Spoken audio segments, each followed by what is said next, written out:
This morning, after primaries yesterday, Hillary Clinton just 92 delegates short of securing the Democratic nomination for president. But it may be harder than she thought, because some superdelegates may be blocking her from sealing the deal.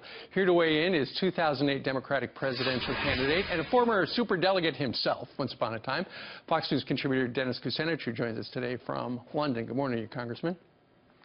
Good morning. Okay, so a small group of superdelegates could close a deal for Hillary, but they won't in the name of fairness. Can you explain what's going on? Well, let's face it, that some of the superdelegates are not for Secretary Clinton.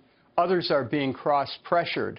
And when you consider that it's quite likely that Secretary Clinton will seal the deal after the California primary, I think that this momentary blip of superdelegates, a small group against her, may not be decisive. So it sounds like they're going to remain on the sidelines, some of the small group of superdelegates, until more votes are cast. You know, Congressman, the narrative has been from the Bernie side that the fix is in, that the superdelegates are all on Hillary's side. So it's interesting that there would be this patch of them who are just kind of waiting to see what happens when the smoke clears.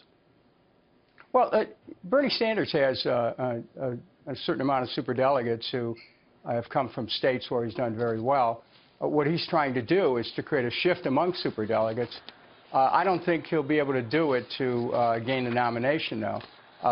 But let's go beyond that scenario. This whole thing about party insiders controlling the result of a presidential choice, I don't go for it.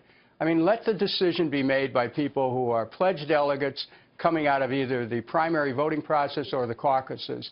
But as long as in this election we have this process, it does advantage Hillary Clinton. Yeah, but Congressman, you know, people looking in, they see the deal with the superdelegates, and then on the Republican side, you got the party insiders at the state conventions and things like that. I think people would just like, you know, there's something charming about winner takes all. If you win my state, you get all the delegates.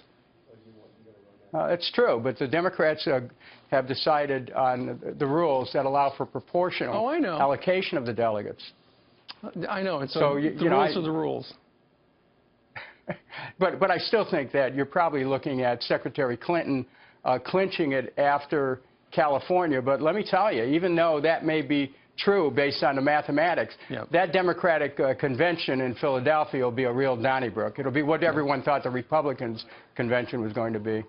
On one side will be the Hillary people, and the other side will be the Bernie people, and they're still angry. All right, Congressman, thank you very much for joining us from there along the banks of the Thames.